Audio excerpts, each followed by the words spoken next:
Here we go. Ah.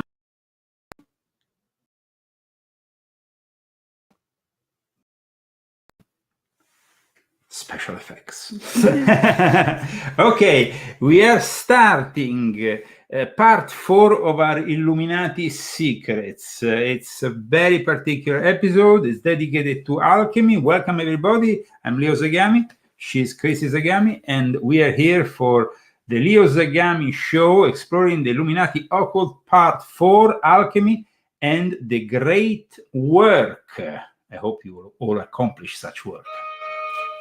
Hi, everyone. Happy Sunday.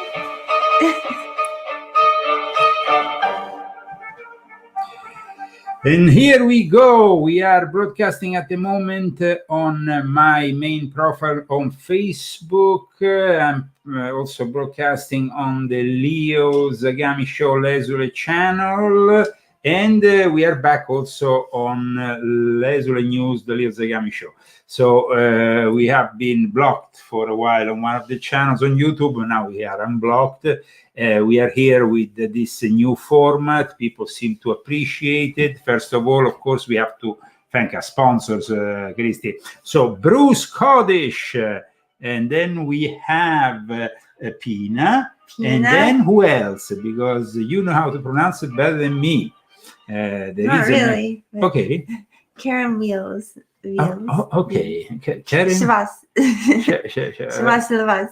I don't know how to say it. I think it's French. Okay. We have thank you so much for your donation. Thank you for that. We have also Lisa de World.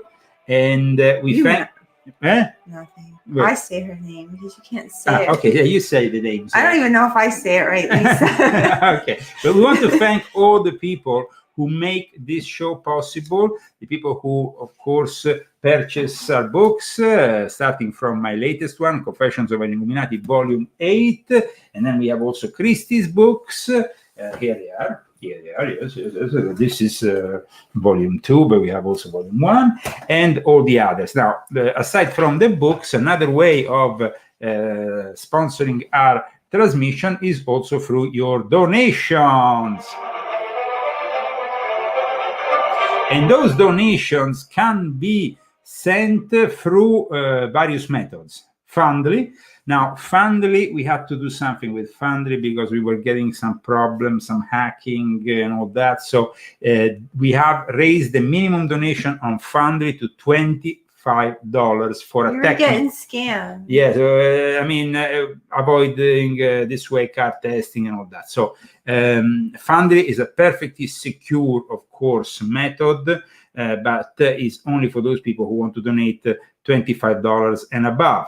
While instead you have GoFundMe, which is also available for people who use PayPal, which we have been banned from. And then we have Cash App, which is only available in Great Britain and here in the United States of America. Welcome, everybody.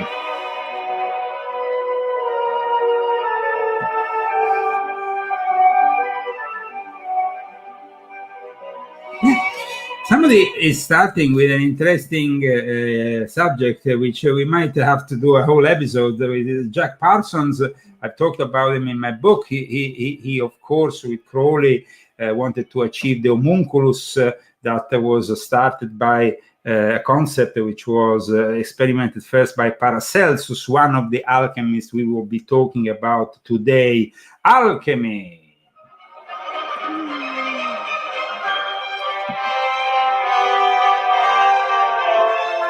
But what is alchemy? What is alchemy? Really? Now, I wanted to explain what alchemy is.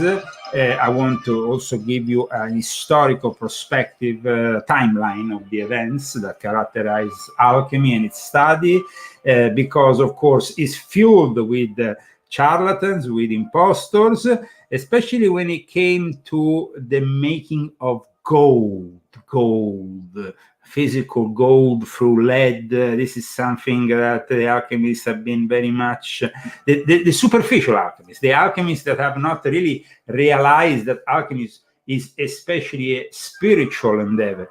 Alchemy basically is the sacred science of God.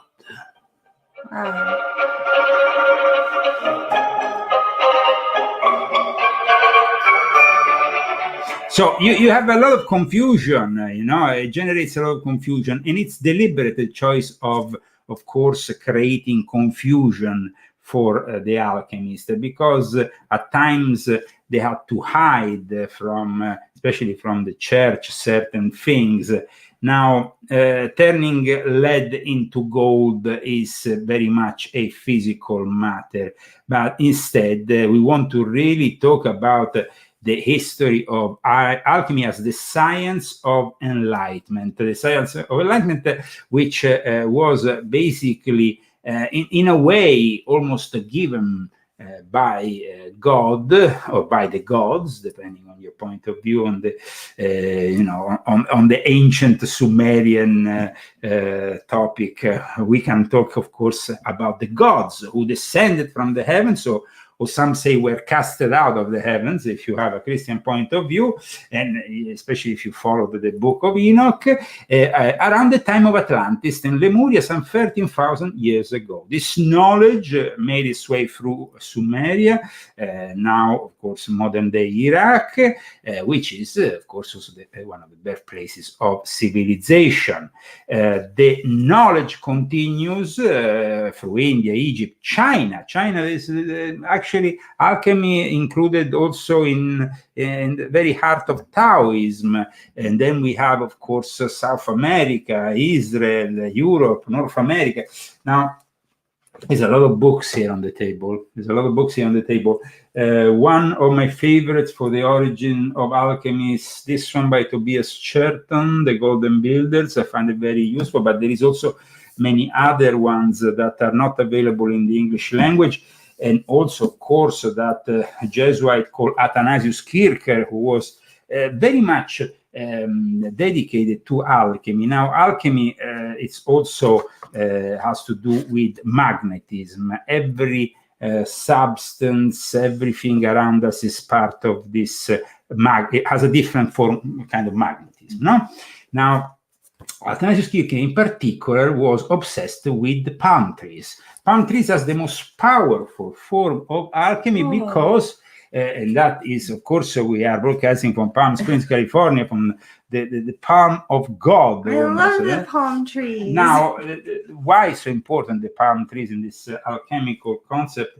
Because, of course, they should in some way demonstrate the love of God towards mankind, and also their power. There is a lot of power, apparently, in alchemy connected to palm trees. And so for the alchemist, having close palm trees is very important.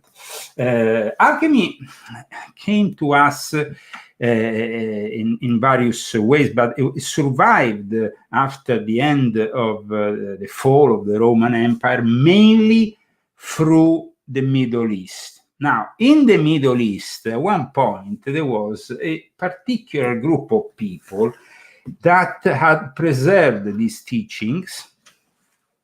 And, of course, being in the Middle East, at one point, they were visited by the Muslims when Islam started to expand, and they went, what is your God? You have because, when you talk about the Quran, if you wanted to avoid getting your head chopped, you had to actually believe in one of the recognized religions of the Quran, which are, Christianity is a recognized religion, even if it's not a friendly religion to Islam, considered friendly. Judaism, the same. But these people who were involved in alchemy, basically they were studying the great text of Hermetes Trismegistus. And so they were asked, who is your God? And what are your beliefs? And are you in the holy book, which for them is the Quran? Well, they said, we will consult our sages and our lawyers, and we will come back to you soon. And the Muslim said, well, we need to go and conquer some other lands. We will come back, though. And when we come back, you better tell us that you are in our holy book. Otherwise, you have to convert to Islam. Now, that is a very interesting story. I find the story very interesting because at one point they actually found a solution for their problems, because in the Quran, it was cited a group called the Sabaeans. And nobody really knew what the Sabaeans were about. So this group that was preserving this medical text decided to call themselves, they said, when the people came back, the Muslims came back, said, so what is your religion? Well, it's the Sabian religion. And actually it's in your holy book. At that point, the Muslims couldn't chop their heads off, couldn't convert them forcefully to Islam. And the Sabians were made to protect the last remains of this tradition. Now, this tradition, guys, was dispersed after the destruction of the Library of Alexandria. But the Sabians were basically people that were not really, they through this escamotage, through the fact they call themselves Sabians, this group of people preserved this ancient knowledge. And then, of course, they were asked, who is your prophet? Who is your prophet? And they said, Hermetes Trismegistus. Now, this, just to give you a little touch of how Hermeticism kind of managed to preserve itself and survive within the Arab world, which is not really a word that really goes out of the boundaries of their Quran. And so it's a very strict kind of word. But they survived, and they, at that point, what happened later on is that these teachings re-emerged, especially from Arabs who were stationed in places like Spain and stuff. They researched, and they became part of the Renaissance. So, but where is that Hermes and his vision started? They started, of course, in Egypt, and is said to be a tradition comes from much older. So how did this Hermes... well, there is a figure, out of all figures, Alexander the Great. And actually people still are searching for the tomb of Alexander the Great. He conquered the land, he conquered everything, basically. His land was immense, a little bit like Genghis Khan. He went on, but on the difference between him and Genghis Khan is that I guess that he was a little bit more cultured. Nothing against Genghis Khan, but he was from a background of fierce warriors on horses and stuff. It was more than Alexander the Great was probably a bit camp and but very intellectual. Now, Alexander the Great conquered Egypt and founded the city of Alexandria. And it's actually in that city of Alexandria that the mystery school thrived and became also very influential with that other important point, that civilization of ancient times, which is the Greek civilization. So people who have laid down the foundations for this civilization, also our geometry, everything, we couldn't even build our houses, were based in ancient Greece.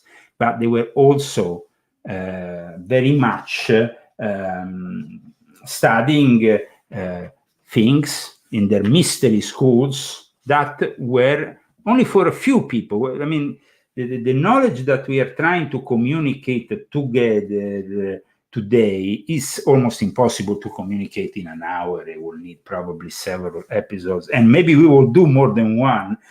But the corpus hermeticum managed to survive at one point, like I said, and it arrived all the way to us. But there was a lot of things that happened along the way, because then alchemy then kind of separated itself from chemistry. Chemistry became its own branch, very much pragmatic and very much materialistic, losing with time all those connections with the spiritual connections that alchemy had. Now, in alchemy, every single mineral is connected to a specific planet. That specific planet then has also a connection at times also with a specific astrological sign. I think that, Christy, you should maybe read this Hermetic discourse on the 8th and 9th between Hermes and his pupil. It's just an extract there. just this small extract, which I think is interesting, these two things here. Can you manage? Where, this top part and this bottom part? Yes. Tat, I will offer up the praise in my heart as I pray to the end of the universe and the beginning of the beginning, to the object of man's quest, the immortal discovery, the begetter of life and truth, the sower of reason, the love of immortal life. No hidden word will be able to speak about thee, Lord. Therefore, my mind wants to sing a hymn to you daily. I am the instrument of thy spirit. Mine is thy plectrum, and thy counsel plucks me. I see myself. I have received power from thee, for thy love has reached us. Right, O my son. Perfect. Okay. And this is like, of course, these teachings, this discourse is between, like the adept and his master serve the purpose of teaching those who read them. So then you learn from what is said some things. But alchemy is about change. Alchemy is about the primal matter. Is about everything that comes from one. God, and then everything in the universe from that one source, which is God. So this is, of course, not occultism in the sense of witchcraft, like we discussed in the past, grimoires and all that. But at times, alchemy has been used to cover up some occult material that should have probably been lost during the course of time because it didn't bring us anything useful. However, all the symbols of alchemy emphasize the aspect of change. The transmutation of the baser metal into gold is, like I said, something that you have to intend more as spiritual, and the concept of solve et coagula, separatio et conjuncio, disintegrate, unite, separate, and join. So whenever you talk about alchemy, it's obvious the superficiality that comes with it brings you to say it's about transforming lead into gold. While instead, I think that in this explanation, there is some truth, and because it's very long in that explanation, I just want to take these 4 minutes from this laboratory of the alchemist, which I find very interesting because they managed to explain this concept very well. And because we can't spend, like I said, days on end to discuss this subject, because it would take us days on end to discuss this subject, we need to have synthesis, and I think they synthesize it very well. So let's listen to this explanation, and welcome to the Leo Zagami Show with Leo and Christy, Sunday, January 29, 2023, talking about a subject also that is connected to Freemasonry, and soon I will explain you why. Europe claiming to have the ability to transform crude metals into pure gold. And without question, there were many such clowns. People who dressed themselves up to look fantastic, to play the part of an alchemist, who were tricksters, who were only trying to get attention or money. Without a doubt, there are many such people even today. But this concept of transmuting lead into gold was merely a symbol of the actual work of alchemy, which is to transform the base metals, the earth, into pure metals. Symbolically speaking, that earth is us. In Kabbalah, the earth is represented by the Sefer Malkut, which represents you and me. But our metal, our earth, is very impure. It's very corrupted. It's very weak. It's susceptible to many illnesses and dangers. It is very impermanent and intransient. It is very unreliable. We don't know when we will die. We are very susceptible to illness, to weakness, to pain. We have no real power in the world. The tiniest thing can lay us flat. a microbe, can make us sick and kill us. This does not equate strength. This is not a sign of strength or power in nature. It is a sign of weakness. To transmute the lead into gold refers to transforming the psyche, the mind, the heart, the personality, everything, into spirituality, into gold, into a vessel through which the Divine Mother can operate without any obstacle. So Samael says this work is only possible in the laboratory. Now, some people say it's only possible in the laboratory, but in reality, Athanasius Kircher denied this, and true alchemists have always said that you don't need all these things. You need basically one, one athanor. One athanor is basically your internal, it's like the oven, but you have it internally. Okay.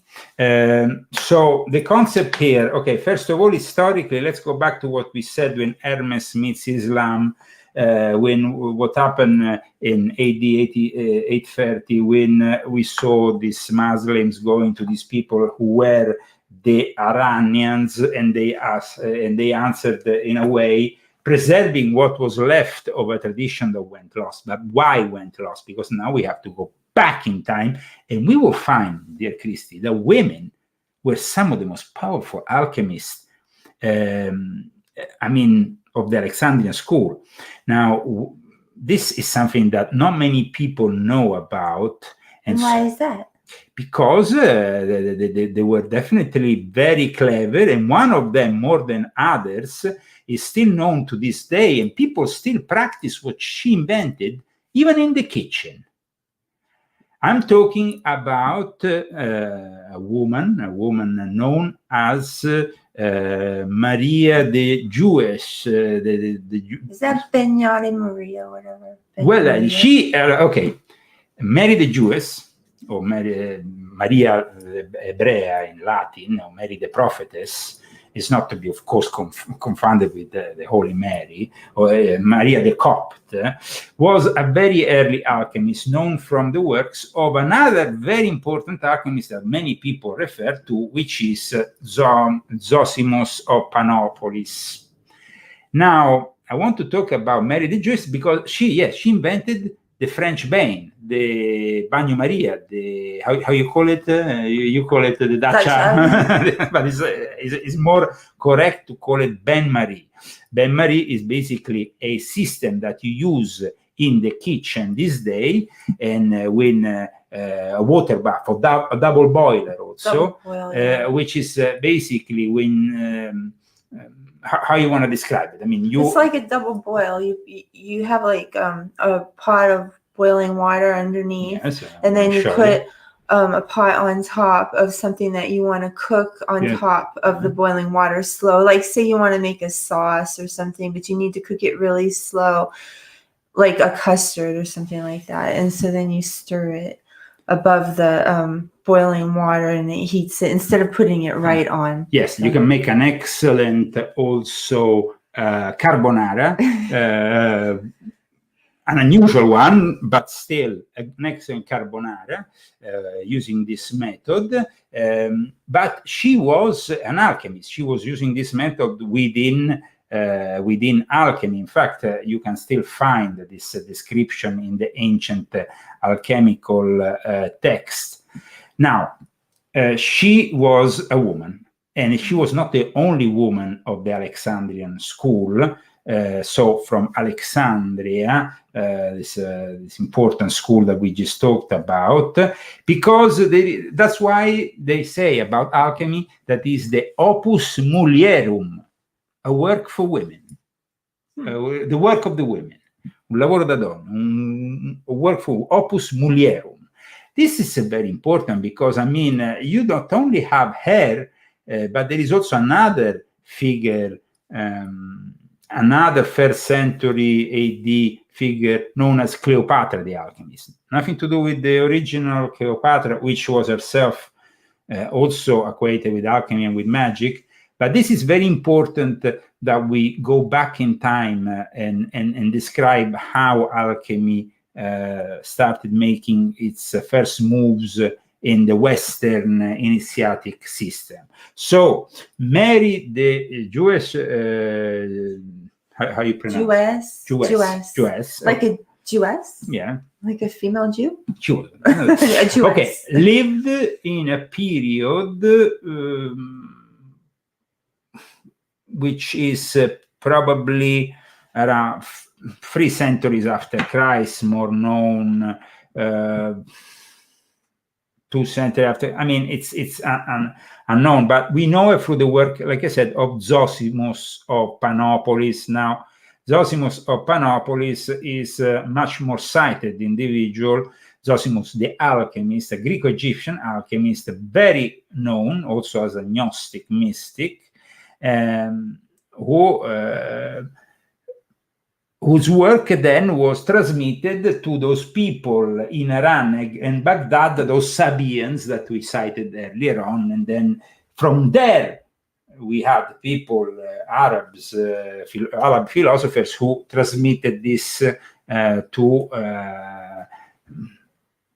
in the early stages of the Renaissance. The Corpus Hermeticum, we can say, kick-started the whole Renaissance. So what does all this mean? It means that these things might be abstruse, strange, weird, but they have a lot to do with our own reality. So Zosimus of Panopolis is the one who actually codified and wrote one of the oldest book of alchemy, which is called the Keikometra. And I hope I spell it right, Keikometra, because it's Greek, and Greek, I studied Latin, I never studied Greek at school. Now, pieces of his work survive in the original Greek language and translation into Syriac or Arabic. I would like here to, let me see, make you read, Christy, a passage of something which I find very interesting, which survived apparently from ancient times. They say they found this inscription in Babylon carved in Syrian characters and was then translated in Alexandria. Okay. They found it in Babylon? Here it is. This is the passage. This whole thing right here? This little passage here. You manage? Yeah. Okay then. O immortal soul, clothed in a mortal body, you are born from on high by the evil bonds of necessity. For God himself declared that you would rule over mortal bodies and bear the sinful, being the yarn spun by the fates and necessity. For like a man who is imprisoned and in bondage, so you too are held by the harsh bonds of necessity. But when you escape, you too are held by the harsh But when you escape from the mortal and oppressive body, you will truly behold God ruling in the air and in the clouds. He who eternally brings upon the earth thunder and earthquakes, lightning and thunderbolts, and moves the foundations of the earth and the waves of the sea. Such will be the eternal works of God, the mother of all things. God has made known to mortals all things in their opposites. Thank you, Gracie. That was excellently read, and I think it's also very important that you remember that, of course, the principle of alchemy, the main principles of alchemy, are also announced in that fundamental text of the Corpus Hermeticum that came to life, which is the Emerald Tablet, which we cited right at the beginning. The Emerald Tablet? We cited right at the beginning of our series of dedicated to the secrets of the Illuminati. That is something we said right at the beginning, if you remember. Because, okay, we can say, is it true without lie, certain of truth, that which is below is like that which is above? This is, of course, the laws of correspondence. This is very important. Now, this part here, open your ears a second. Sorry if I sound a little bit, but it's important to understand the law of correspondence before we go further in a study, because very few people understand this important law, The principle of correspondence in alchemy is fundamental because it's also then connected to the principle of correspondence in Freemasonry. So, alchemy is basically a technological practice and a spiritual way of approaching a philosophical understanding and philosophical understanding the world. But it's important that you understand that there is, for the alchemist, a world of analogies. Analogies and correspondence. Everything corresponds to something else, no? So the step from analogies to correspondence was easy, at least before Galileo introduced a new way of thinking that was characterized by what we know today as logic. The argument, this correlation, this analogy, brings us to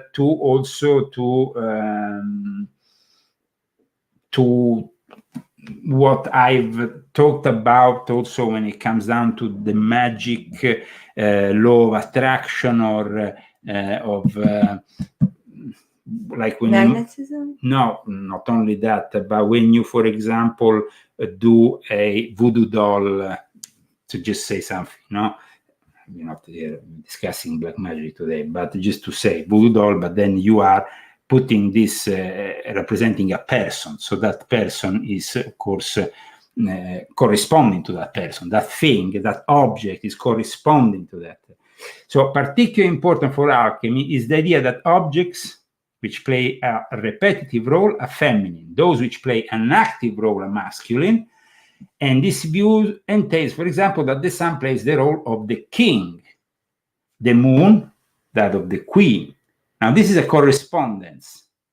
And then you see in the images that are painted maybe on the ceilings of all those Renaissance aristocrats that were codifying their knowledge at times of alchemy in open sight. But the fact that it was so difficult for the common folk to understand, even today, when the people visit certain places, they only understand superficially the significance. Even certain churches hide in plain sight this correspondence. No?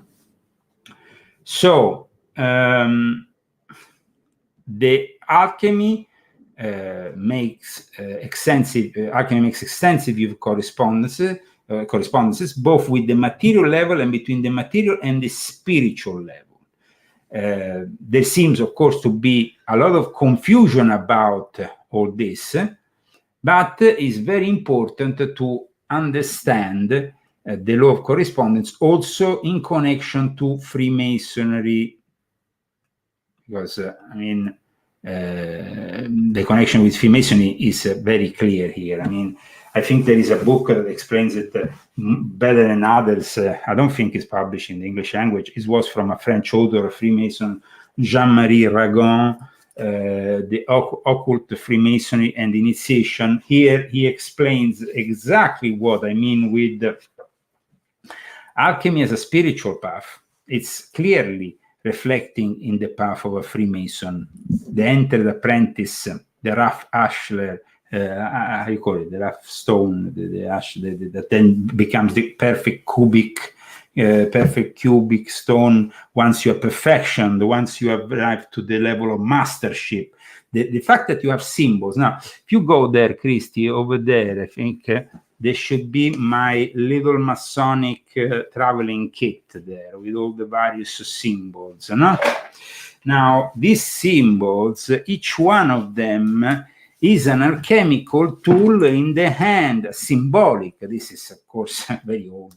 I had it for many years. What is that anyway? Well, it's all the various symbols that you have in a lodge, the various elements. You have a compass, you have, the gavel for opening the works of the lodge. You have basically everything that a Freemason symbolizes various things. This work is, of course, the work of alchemy. So we can say that Freemasonry has simply picked up on the Hermetic tradition and transformed it in using the analogy of operative masonry. They became speculative masons. The operative Mason is the Mason who come in the house and builds your thing. Okay. The speculative is the one that uses this correspondence to perfection it and build himself. Oh, okay. Okay? Got it. Got it. That's good. So we have, for example, in Freemasonry, various degrees, no? And fundamentally, aside from the rites of Freemasonry, you have the basic Blue Lodge made out of 3 degrees. Those 3 degrees are described here in this book as corresponding to specific alchemical passages. Okay? So the alchemical passages mean that at the end of this work that the Freemason is doing, they put him, they give him this at one point, the gavel it's driving the lodge, but It's like little toys. Yeah, but it's symbolic. This is small, but then in a lodge you have it bigger. But then it's symbolic of what? When the guy is there with this, you are enter apprentice. Christy, when you became Master Mason, but when you were enter apprentice, they showed you a rough hashler. How you say that? What the heck are you talking about? I know in English. Sorry, my English is not always perfect. Rough what? In Freemasonry, rough hashler. So just so I get it right, rough and perfect ashlar. Brick masonry. Let's go Masonic education. So let me go into a site of brick mason. Okay, no. Let me show it. Rough and perfect ash. You have a rough. Okay, this is just to show you in the discussion of correspondence here. No, we said it's very important, and now I want to show you if, of course, this computer works because it's warming up. Unfortunately, but I want to show you the article in question. It's a symbolic thing. It's a simply symbolic. But when you are in the lodge, you arrive rough and perfect. So you start apprentice and it's rough. After you become a Master Mason, you become a perfect ashlar. Ooh, perfect ash. Yes, but to do that perfection, you have to navigate. You have to work around. It symbolizes, as you see, perfect symbolizes man's moral and spiritual life. Cutting stone to uniform shapes and sizes requires the skill and experience of a true craftsman with many years of experience. Is simply, basically, alchemy that was put into the realms of a mystery school, which is basically Freemasonry, and then they initiated people in the hope that they would perfection themselves. I'm talking, of course, about Freemasons who are not the Freemasons of today, who might at times study all this and think they are perfectioning themselves, but because Freemasonry should also help society, and society is going to hell, we see that they're working not so good. I mean, it's not working so good for them. Not really. They haven't really perfectionated anybody. Not really. Their members haven't understood any of the concepts that really they should have understood. No. So, no, I think that is pretty I ain't even clear. going to say nothing. Okay, yeah. Well, don't say nothing. In any case, it's important that people understand that alchemy is a very ancient practice that is not only connected to the making of gold from something, but because, at one point, it's true, the Egyptians really taught how to not make gold, but how to obtain gold, because you have to purify. Gold is extracted and then has to be purified, so it arrives to the stage in which then you can use it for a ring, for a jewel. But before arriving to that stage, there is certain things you have to do. Now then, of course, who were the first people who learned from the Egyptians all this and put it into practice? The Jews. And made jewelry. Yeah, the Jews. The Jews made jewelry, learning from my grandfather was a jeweler. So this is to explain. Now, instead, we have people who misunderstand the concept, but then we have some some things that were explained maybe within the contents of alchemy that now are simply done by chemistry and that are not such a big deal. Now I want to show you this transformation of gold from lead into gold, made very simply by, of course, somebody who is an expert in chemistry and knows what he's doing. But this shows you that it can be done, but it's not the real gold, of course. But it looks like it. And of course, back in the days, if you made this trick, maybe people will have believed. And actually, this trick came to life. And now we're going to discuss it in that famous magical door of Rome. Let's see this experiment. Okay, so today, I've decided to try and turn some lead into gold. The first step is to get a few pieces of lead and to add some dilute nitric acid. The acid almost immediately starts reacting with the lead and dissolving it. It's turning it all into lead nitrate, and it only took a few minutes for most of it to disappear. Eventually, though, it started to slow down, so I turned on the hot plate and I added a bit more nitric acid. So now it's done, and I'll just temporarily put this to the side. What I have to do next is get a beaker and add some boiling water and a small amount of potassium iodide. This all dissolves really quickly, and on top of this, I'll add a bit of vinegar and that little lead solution from before. Now all I need to do is turn off the stirring and basically just wait. As it cooled down, it turned yellow, and I started seeing little shiny specks. They slowly grew into much larger flakes, and it was eventually raining gold. Unfortunately, though, as much as I wish it were, it isn't actually gold. In reality, it's something called lead iodide, and it just really looks like it. I originally thought that this wouldn't last for very long, but it was still going the next day. I then filtered it through a coffee filter and let it dry, and I was left with a bunch of flakes.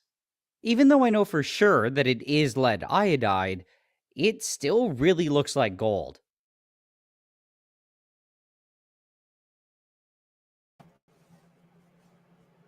Now, this might have happened when there was this alchemical laboratory back in the days in which that Queen of Sweden that you mentioned the other day,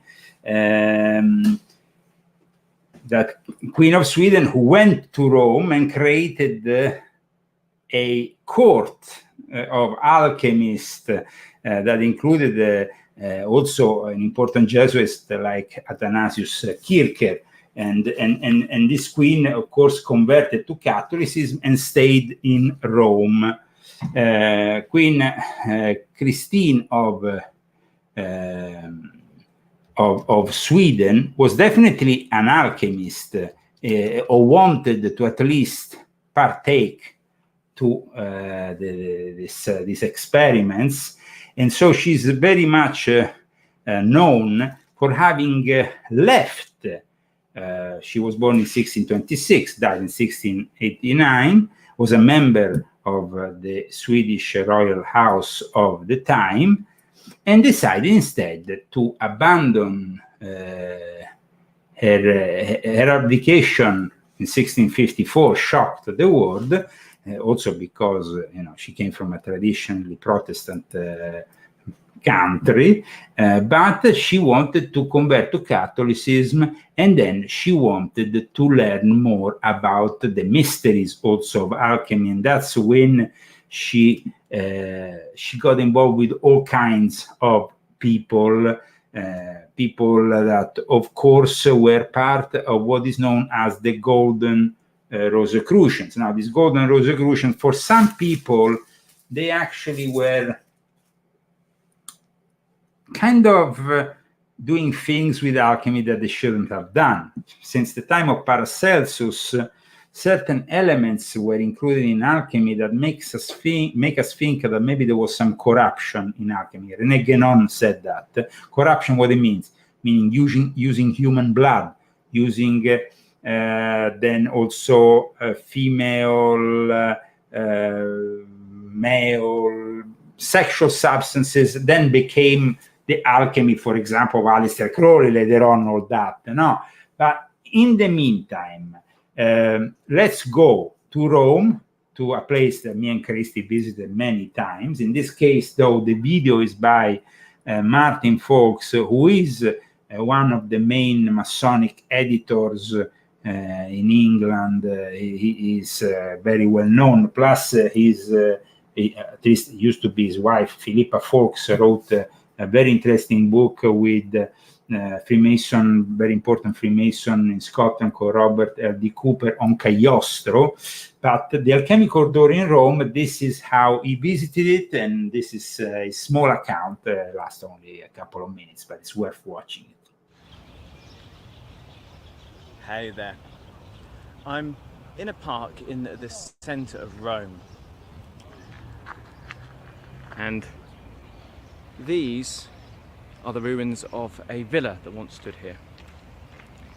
And the whole park used to be the beautiful gardens of that villa. Legend has it that many years ago a pilgrim called Stibium came to visit, and he searched through the botanical gardens here to find a special herb which would allow him to create gold alchemically. He found the herb, and the next morning he was seen to disappear into a mysterious door that had appeared from nowhere.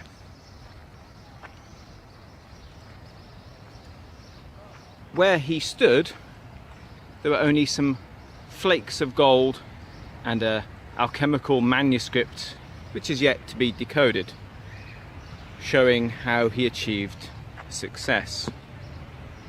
In memory of this alchemical door was built. The two dwarfs you see to the left and right of the door are of Bes, who is an Egyptian god. The door itself has a alchemical symbol over it, which is very hard to see from here. The pilgrim's name is in fact the Latin for antimony, which is a metalloid, a substance that is metal-like but doesn't respond quite like metal. This was often used in alchemical preparations, the symbolism of which is the ability to transmute animal natures into higher natures.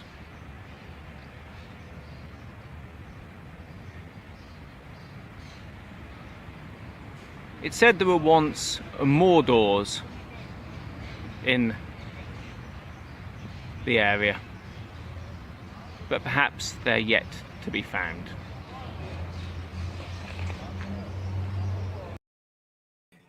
So, this was, of course, Martin Fawkes from Lewis Masonic. We thank him for this brief contribution to our show. Welcome, everybody, to, of course, the secrets of alchemy. But I mean, it's difficult. It's difficult to kind of synthesize everything in such a little time. We're trying to summarize the history of alchemy. We're trying to summarize also what alchemy is, and divide. It's a little bit like dividing, gold from things that are not important. So I mean, we're trying to focus on the on what will eventually help you in understanding alchemy, which is regarded as the gift of spiritual technology for the purpose of embodied the liberation of the human soul more than anything else.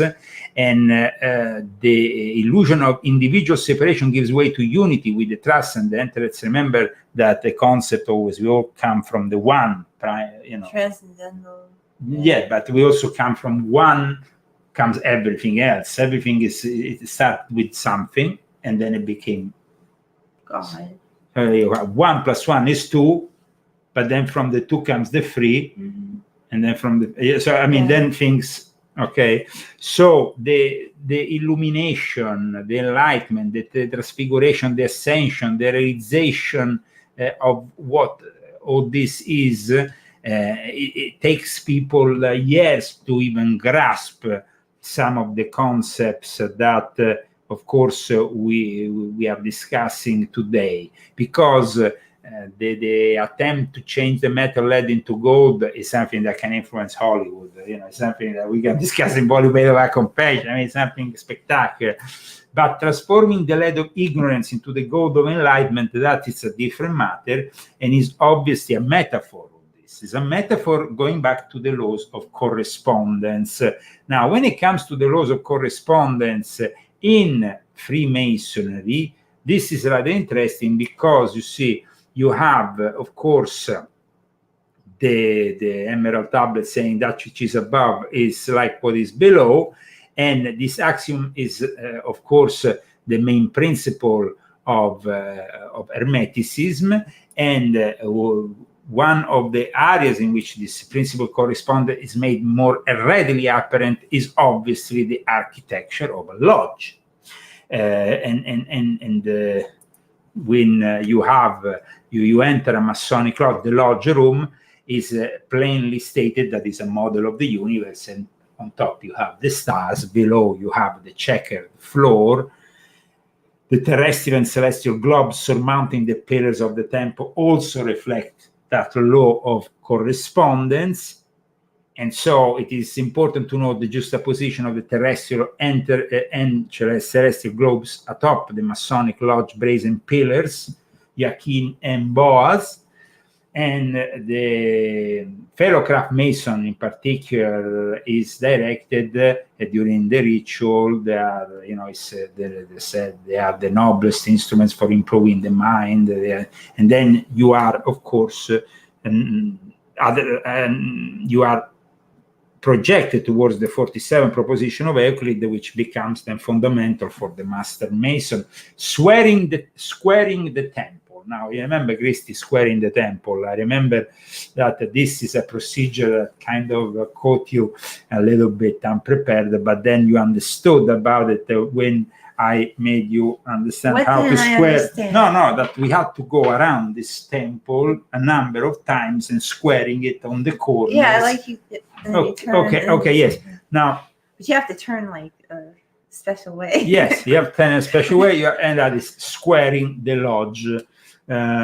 So the principles of correspondence are in plain sight in the Masonic lodge. As above, so below, as below, so above. And the grasping of these principles should make us understand many dark paradoxes and the principles of nature, the hidden secrets of nature. Now, that's why I love this book. It's not available in English. Maybe one day, if I have the time, I should translate the whole thing. It's definitely a complex matter. The Great Book of Nature is a book that was written by a Mason in a French lodge that eventually died with an alchemical experiment in his own lodge while he was conducting the experiment. This guy, of course, might have been a fool, might have been somebody who didn't understand, or might have pushed himself. Okay, because the thing is, a lot of people say, if the Egyptians had the secret of transforming gold in general, aside from lead into gold, but simply transforming silver into gold, then why didn't they do it more often? Now, the answer is they, of course, didn't want to give this secret out in the open, and also it's very dangerous. So while the spiritual alchemy, still dangerous, is possible, They say that materializing gold is almost impossible because the risks are too many to do that operation. So the Egyptians didn't want to do something that would cost lives. But at the same time, they wanted to. I'm not scared. People think I'm scared all the time. I'm not scared. No, well, I mean, sometimes it's good to be respectfully scared of something, or at I'm least surprised. I'm not scared of any demons. I'm not scared. But this of is not. I mean, you of course you could have you have been a little bit upset by some of the things we said in the past episodes, in which it was much more I don't dark. like to sit and listen to it. But this is different. I'm not scared though. I mean, I'm not afraid of demons. I'm not afraid of Mm. anything because it doesn't have anything to do with me. So I mean, I don't get attacked by these things, so I don't worry about it.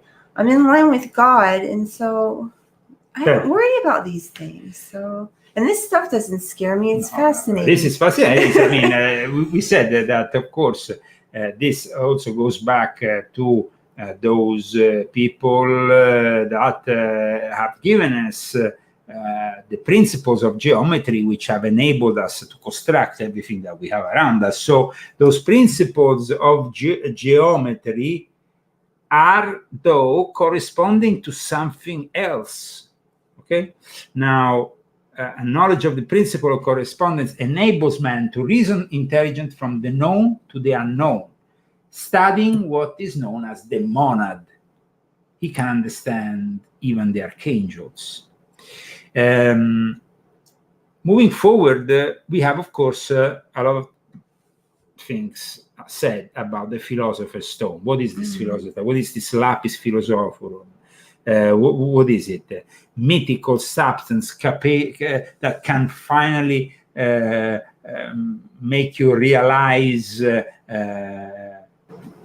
things spiritually, but for the more materialistic alchemist, it will transform mercury into gold. The famous word is chrysopheia. In alchemy, the term chrysopheia refers to the artificial production of gold. But remember that in reality, there is also a spiritual concept that goes with it, that brings you to the elixir of life.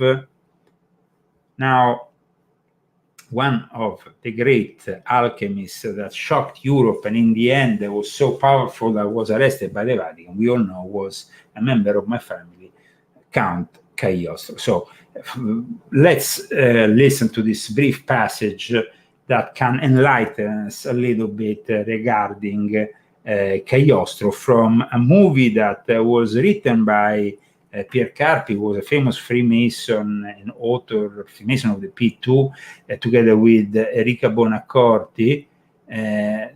This is, of course, a movie that I think we have also showed a Masonic scene from once, but it's important to listen to this initial passage, which I find maybe useful for those who are tuned in. And please contribute to our next show so we can make possible our next shows by donating through Fundly, through GoFundMe, through Cash App. Thank you for your contribution, Bruce Kodesh, Pina, been very kind. Also, Ellen. Ellen. I don't know. What's her last name? No, that's Karen. And there was an Ellen too. There was an Ellen. Yes. But if you don't write down the names. Because you had that one. I didn't have that one. You had that one. Where have it written down? Ellen Sukutras. So okay. It was on Funny. Okay.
Tetragrammaton.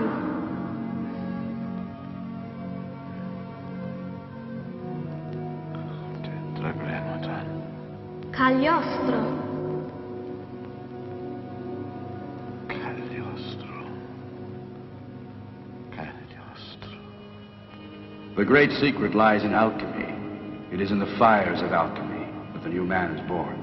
Here you too will be reborn. Your fire is here inside you. You will know yourself when you have learned to read the secret words, and when you meet the old man of your dreams. His name is Alphotas.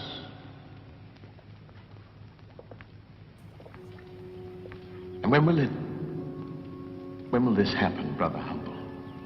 I do not know, but soon my earthly voyage will end. I only ask that you come here tomorrow.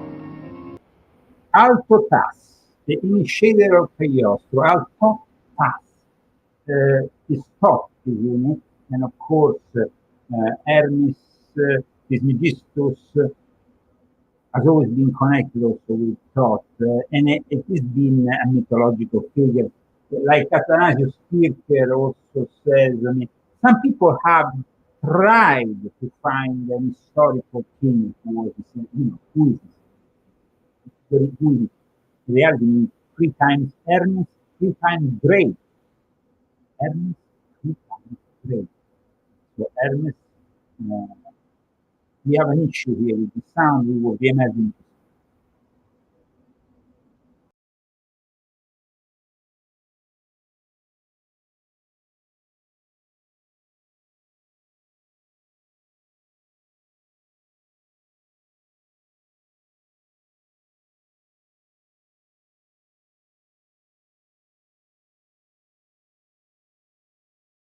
And here we are back from Palm Springs, California. The palms have this particular magnetic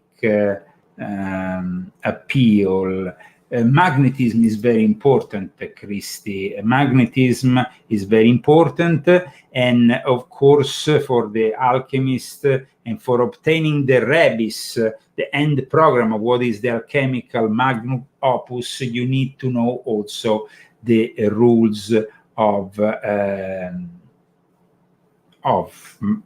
magnetism that were very well defined by a particular character known as Mesmer.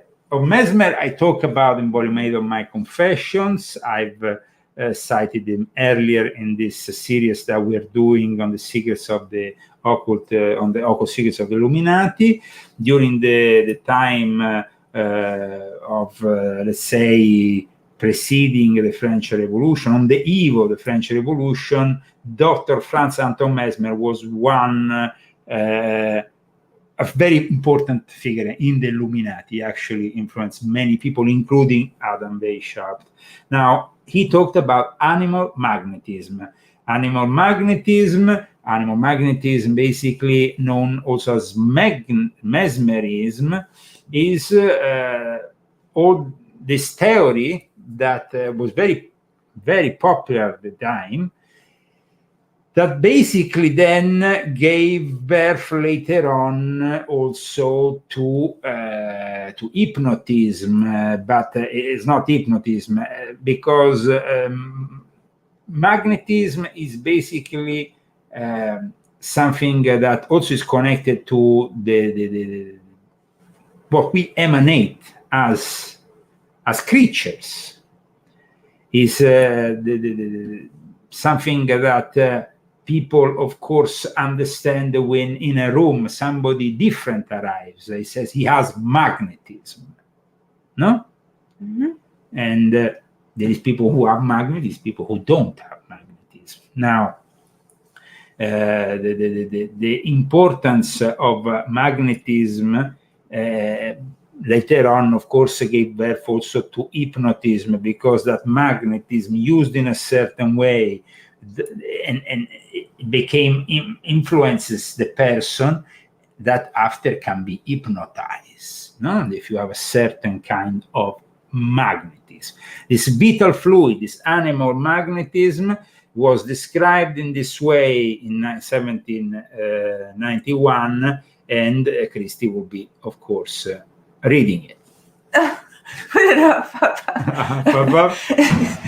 Modern philosophy has admitted a plenum of universal principle of fluid matter which occupies all spaces, and that as all bodies moving in the world abound with pores, this fluid matters introduces itself through the interstices and returns backwards and forwards, flowing through one body by the currents which issue therefore to another, as in a magnet, which produces that phenomenon which we call animal magnetism. This fluid consists of fire, air, and spirit, and like all other fluids tends to an equilibrium.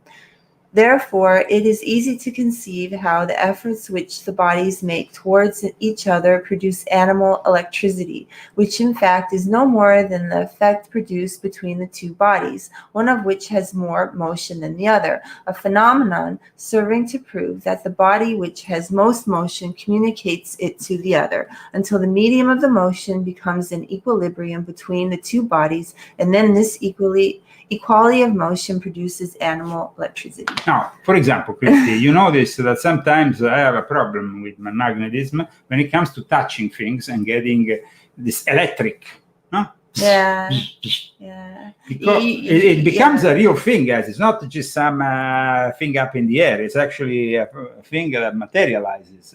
Yeah, like all your bank cards, you demagnetize all your bank cards, so you have to like always have them covered.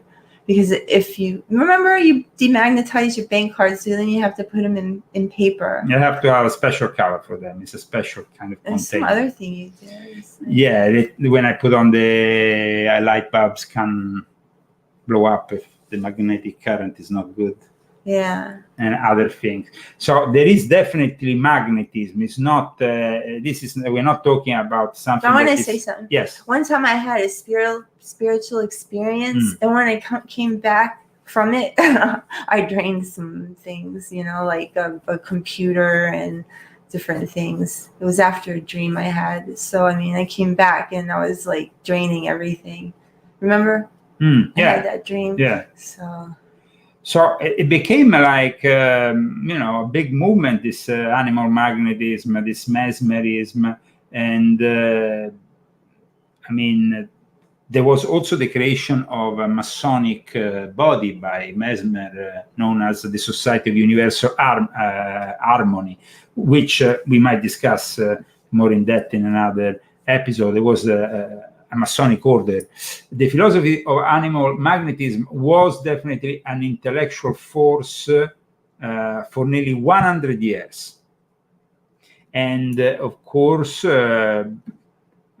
people still have elements of this animal magnetism that are now felt through other practices. Like, for example, I guess that you have magnetism, but then you have also a way of devising your words, and then that can become neuro-linguistic programming. I noticed that people like, for example, Marco Paré in South France with Jean-Pierre Giudicelli, they worked on mesmerism, but at the same time he devised then neuro-linguistic programming 3, which was a is that semantics?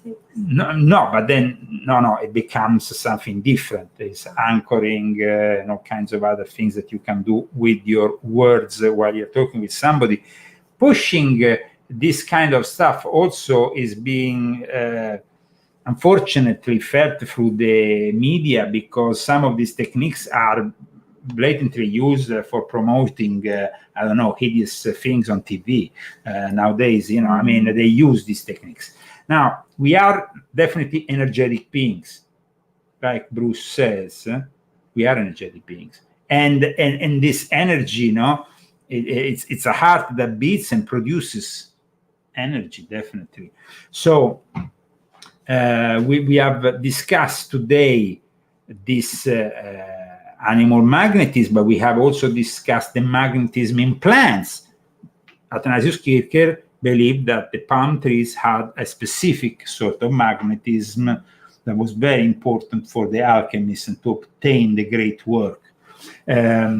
this is something that we discussed earlier in today's show.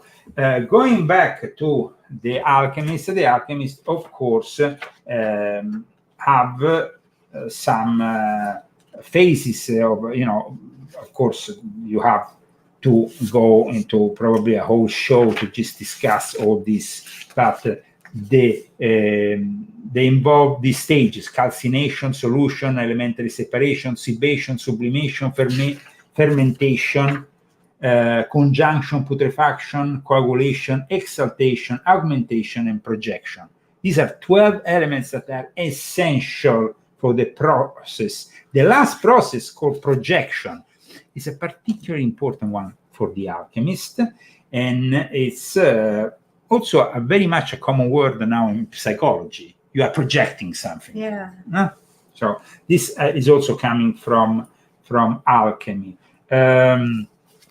Other things that I want to make you acquainted before, of course, we end up today's show is all the work that the alchemist does in what is known as the magnus opus, the great work. The great work has various stages.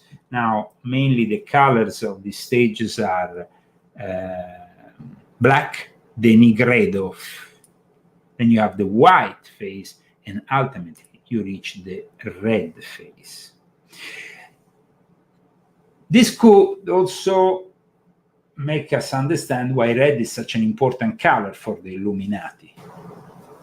Now, the process of the great work is described in Latin with 4 words: nigredo, albedo, citrinitas, rubedo, meaning that is the blackening, the whitening, the yellowing, the reddening, the purpling, making it red. So in reality it's 4, but it's actually 3 in colors, because you go really from the black to the white to the red. The in-between is not really. And these 4 phases were described originally in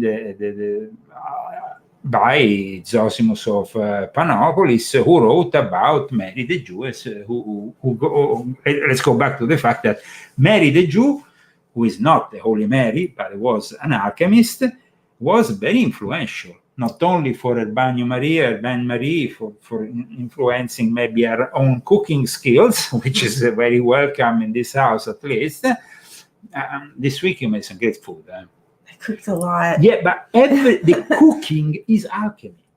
You see, people understand, what are you putting in your body? What are you cooking? How you're cooking it? The quality of the food that you're cooking. That is part of alchemy. Yeah. Huh? Everything came out good today because I watched Grandma Gina. Okay. And all this week, everything came out good. Everything came out good. Because she has good energy, and she put good energy in my kitchen. So let's go and see some of the things that you did. Today, you didn't want to give me the photo. You made an excellent fettuccine, homemade. Oh, what are you doing? Fettuccine Alfredo, you made. Very good. I was just there. Yeah, fettuccine Alfredo, very good. But you made a lot of food, and so I want to just show our viewers one of the things that you made. For example. Oh, don't show that. Why? I don't know. It looks very good, Christy. This, I mean, we're talking about, let's remember, guys. Show the spaghetti and meatballs. After we show the spaghetti and meatballs, of course, that's important.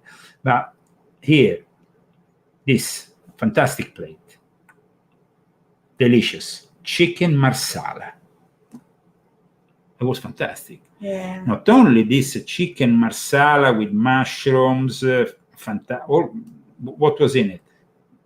Chicken and mushrooms and marsala, and Great. I don't know. I didn't have the Marsala is a kind of wine in Sicily. Of course, all the alcohol evaporates when you cook, so you can cook. I learned my recipes. And then you have bread here, fresh bread that you made. Yeah. Making bread is also a sacred thing. I mean, bread is a sacred thing, guys. It's not a joke. And I made pasta too. That was something. I want to show the spaghetti meatballs as. I didn't make that pasta though. What? There's Which one? pasta. No. But But that's you use dry pasta for that. Today, though, you made fettuccine fresh and I made that though. You made fresh though this one. So which one? The ravioli. Yeah, The ravioli. yeah. This is the ravioli. What is it? Christie's cooking corner. No, but it's not a question of cooking. People need to understand because they think about alchemy. They think about something boring, has nothing to do with your reality. But then what you do, you go and eat a McDonald's, you poison yourself, you poison your spirit, you poison everything. Food has a reaction. We eat certain animals, we absorb the spirits. The alchemists work with that kind of stuff. The alchemists actually, for example, you never want to eat meat. No, that's not true. It depends how the meat is. That's why in tradition, like for example, in the Islamic tradition, you have halal. In the Jewish tradition, you have the kosher tradition. In the processing of the food, where the food comes from, is I always think that is important to eat certain things organic, not because I'm some kind of fancy leftist, whatever. It's because I want to know where my food is coming from. And if it comes from an animal that has been treated by that spirit while it's killed, will transmit in our food, guys. True. Now, in the books of alchemy, for certain process, they say that what you can eat and you can't eat before a specific operation. Because, and then you have to, for certain operations, you have to, of course, not eat meat for like 24 hours or 48. For others, you can eat meat, but only certain kind of. So all this is, Bruce said, you want to eat the bugs? Now, the bugs is something completely wrong. It's wrong because they transmit viruses, things. Yeah. And now in Europe, imagine, everything that now we get from Europe, we're going to have to see. Because now Europe has approved the use of this bug powder and stuff in a lot of their products. Gross. Now, Italians are very careful about what they want inside their so I don't know how this is going to work out, because already in Italy, I know that. What are they going to put bugs in pasta sauce? My old friend Francesco Lollobrigida, who is now the minister in charge of the politica alimentare of the food there, is completely against all this. Thank God. And that's why they didn't send Meloni, any of their ministers, to Z-Bugs master Klaus Schwab. The problem here is that they want us to eat this rubbish because they want us to become like bugs, like insects, absorb the spirit of these insects and become like ants in their monstrous plan. Terrible. Was I clear? Yeah. I think it was clear. Yeah. Okay. So today we went through, and at one point there is also, for those Masons who have the interest to know more about certain symbols within Freemasonry, I would suggest also to study more the significance of this symbol within Freemasonry. That is not only serious, but of course it's also serious. But this symbol is very important within the alchemical transformation, because it symbolizes Sirius, which is not any kind of star. But this is, of course, about transforming yourself, knowing yourself better, know thyself. I think it's really good that you're doing this for everyone, and you're teaching everybody this stuff. Because, I mean, you only really learn this stuff in the lodge. So yes, I mean, you used to teach this stuff in the lodge. I used to teach this stuff in the lodge. I used to teach this stuff, and really actually, good. I miss being in the lodge teaching this stuff. So now you can teach on YouTube. Yeah, well, you don't go in the lodge anymore, so yeah, everybody can be disciples. We can learn. We can all learn. So the quintessential of the celestial element is represented in Freemasonry by that star with that G in the center. And of course, you are a master mason, Christy. You have done the third degree, and the third degree is basically the degree in which you theoretically reach to the great. You are brought back to life to receive the greatest mysteries, and then, of course, you adopt that chain of union also now that all Masons do when they are at times in the lodge. Now, some people say I've done this study without a lodge. In fact, the lodge these days, on the contrary of what happened 2, 3, or 4 centuries ago, where people really didn't know these things and couldn't find them around, was the only place. Well, instead, now people can study it. But there is a difference from studying something and practicing it and becoming involved in your own alchemical transformation. A real lodge, a lodge of people who really are working for God and not for the devil, and not for matter, not for the bad stuff. Well, it's a lodge that brings us people who can then construct great realities, one name for all, and then you have to be silent because you can't say anything. George Washington. And that's it. Without him, you will not be here, my dear friends, in the United States of America. So there was at least one guy who applied positively certain teachings. No? I don't think that people can say, oh, Mozart, of course, then he also, we should talk about him further. I want to show you, though, your spaghetti meatballs to close down the show. Okay. Because without your spaghetti meatballs, we can't close down the show. I'm hungry right now. I wish you wouldn't. You want me to make no, sure don't show that. Your article. So yeah, that was the article. Okay. This is the spaghetti meatballs. This is Christy's spaghetti meatballs. Yeah, I find them very good. I mean, the best. You can find Grandma Gina. Grandma Gina makes spaghetti and meatballs. Grandma Gina makes braccioli. Grandma Gina makes everything, and you can learn how to make it. Okay, but there is a but here. Because, Christy, you used to make spaghetti meatballs even before. She gave you a different technique. Yeah. Now, you always make great spaghetti meatballs. So do you think that this latest improvement or difference? I mean, you think it's better than what you had before. Yeah. Because they don't have the well, I used to put onions in my meatballs, and she didn't do that, and I tried without it, and I liked it better. And then also she put pecorino, and usually I would put Parmesan. So, but I really like pecorino cheese. I used to not like it, but now I like it. So.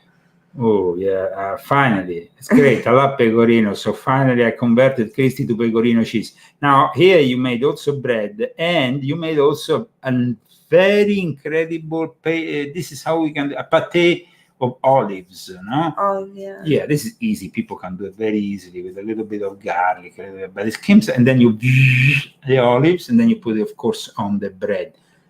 Guys, I thank you for tuning in today, for being part of today's show. I thank the sponsors of today's show: Bruce Codish, Pina, Ellen, and Karen, and Karen. And Ellen. and even Lisa, also the Lisa, of course, has been part of our sponsorship. So, guys, if you want to see more of us, if you want to, of course, become sponsors of our broadcast, you can do it anonymously, or you can do it, of course, with your name, and that you can decide yourself. But you can, of course, reach us and sponsor us through GoFundMe, Fundry, and Cash App. And we will be, of course, very happy, so we can dedicate more time to our work to make this show better. Apart from this, of course, we have all the books. Christy, here are all the books. Your book, one book here for you. This book in mine. Then you have another book. Volume 7, guys, is still a great book that should be read for those people who are. And volume 6.66, these are essential books. And then even Christie's Confession 1, because Confession of the Illuminati Princess, volume 1, To know more about the subject we discussed today, Volume 5 has some great elements in it. So I particularly advise you Volume 5.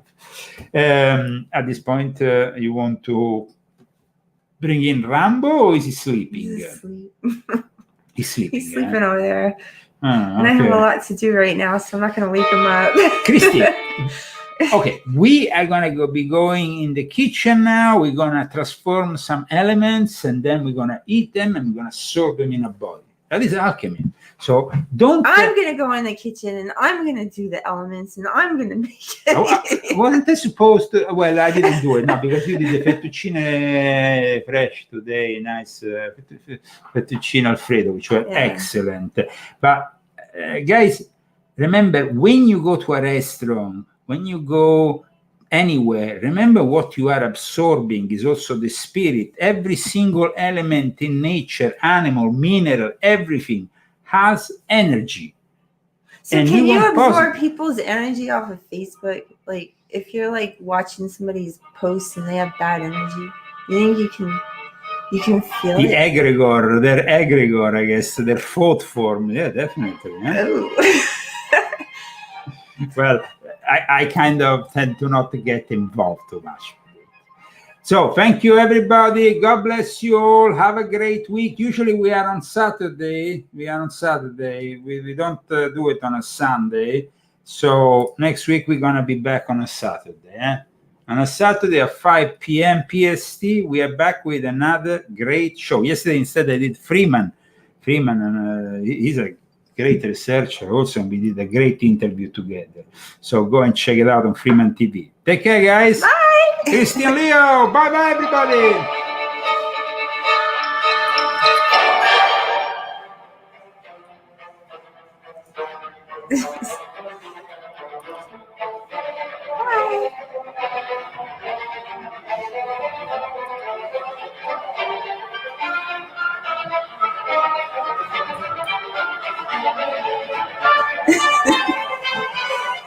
Take care from Palm Springs.